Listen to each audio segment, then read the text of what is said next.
I'm Charlotte and this is Tired Mama Tries to Read. I feel like I haven't done a proper vlog in ages and I'm going to try and correct that over the next few days.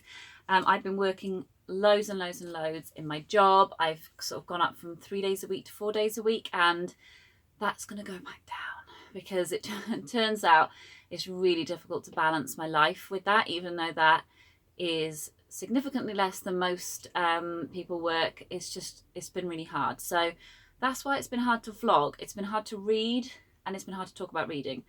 I've also been in a massive rut when it comes to fiction. I've been talking about this with Shan of Shani Reads, and I've also talked about it on Instagram with other booktubers and bookstagrammers.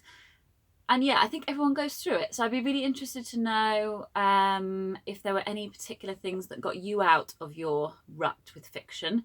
Maybe it happened the other way around with you, but I'm used to buying an awful lot of non-fiction and not necessarily ever getting around to reading any of it. And I'm used to buying an excessive amount of fiction and reading loads. So I'm a bit surprised that I'm not drawn to any fiction books. I've bought some really good ones recently, but I just don't want to read them. So the three books I've read in the last few weeks, it has been that slow. One of them is fiction, but it's graphic novel, so it's not my usual genre. I got this out of the library. This is Sabrina. I'm hoping the lighting in here will be slightly better than the other day when you couldn't see anything that I was talking about. So Sabrina is by Nick Drnaso. Keep getting that wrong. And yeah, I'm going to hold it here. I hope you can see it. It's very bleak, dark, sort of genius. I don't think actually sort of genius. It is genius. Graphic novel. It's very sparsely drawn. Very sort of simple. Here we go. I had no idea what it was about. It was shortlisted for the Booker. It's the only graphic novel, to my knowledge, to have been shortlisted for the Booker. And I really enjoyed it. But it do feel like this was sort of my downward spiral. I just found it very, very bleak, and I was having a bleak day anyway. And it kind of put me in a bit of a slump. So that wasn't the book's fault. That was my fault.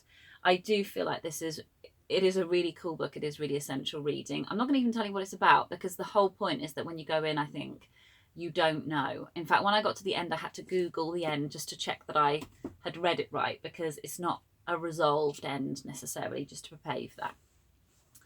I also read from the library, again, The Life of Stuff, Possessions, Obsessions and the Mess We Leave Behind. And just in case you can't quite see it, because the library cover's the worst because of the plastic cover they put on the outside. So it is a really nice cover with sort of objects all over it, quite old objects.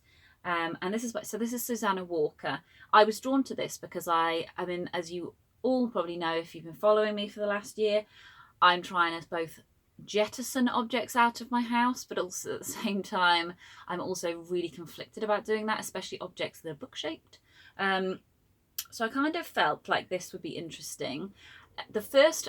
I could talk about this for a long time, and I don't want this video to be long, partly because Idris is being bathed at the moment and I need to go back in. By the way, Idris has broken his foot, so that's another reason why I haven't been filming. He took an enormous leap off a platform in soft play and broke his metatarsal, so he's been off his feet.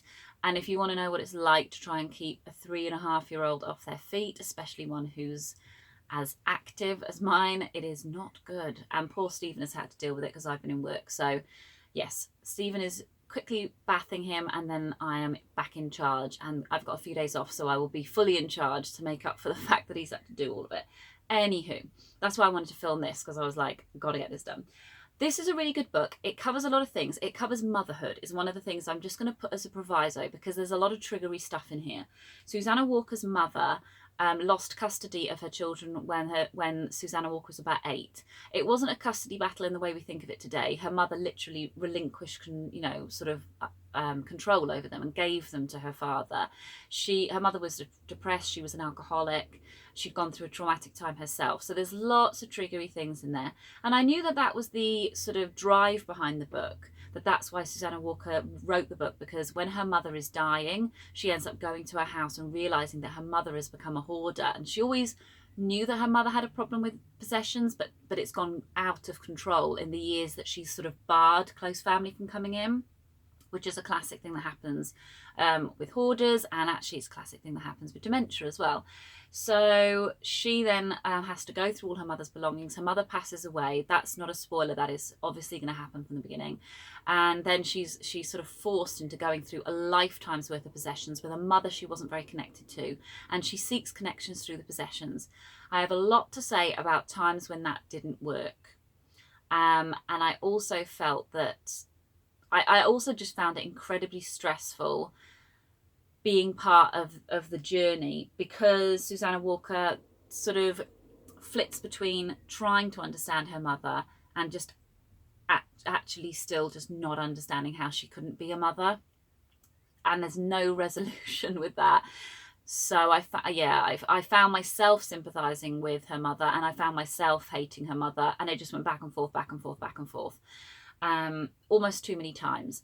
But halfway through the book is the book I thought it was, which was where we were going to discuss possessions and the meaning of possessions and the anthropological reason behind having possessions and the way objects have changed meaning and what objects in museums mean compared to objects in people's houses.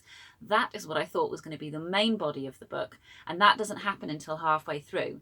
But when it does happen, it is awesome. And I've not read anything about that topic, so maybe there are more awesome books out there that solely deal with that topic. And actually I got a couple of things from the bibliography that I want to go ahead and read, because I did find it fascinating.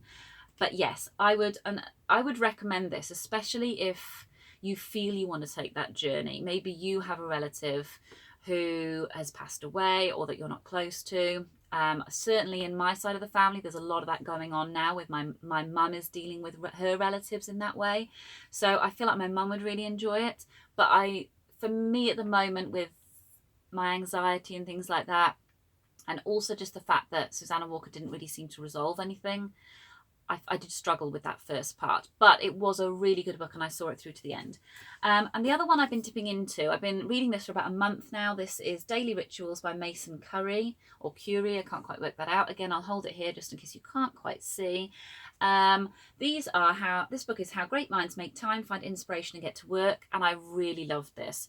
One thing I would say is I don't think you can read it for any more than like 45 minutes at a time, maybe less, purely because it's just a few pages dedicated to a writer, sometimes only two, sometimes only half a page, and they're all fascinating. So when you're reading too many of them in one go, it's hard to sort of differentiate. It's a great book for sort of, I'm trying to think where you might have it. For me, it's in the car, because my car journeys are often 10 minutes and I don't drive. Maybe if you have it by the bedside table, that would be a great one to do. I loved it. And half the reason I read this was because I really want the one about women that Mason Currey has recently released. But I thought I've got to read the one where it's about men and women. And, you know, it is true, the women don't feature very strongly in this. So I would be really interested now to read the women's one.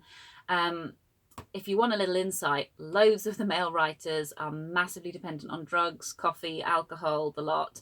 And most of the women writers in here, if not all of them, the very worst they do, I think, is maybe coffee, and maybe they're not good at sleeping. But pretty much everything else, they just manage to write just fine. And I found that very telling, really interesting to compare someone like Agatha Christie with someone like Franz Kafka. It was really good. And then I have been dipping in and out of a magazine that I've resubscribed to after a year off, which is Bitch Magazine. It is a feminist magazine called A Feminist Response to Pop Culture. I took a year off just because I ran out of cash, and it is quite expensive for me to ship over from the US. But given the content, I actually don't think it's that expensive overall. And if you're in the US, it's probably, you know, pretty reasonable.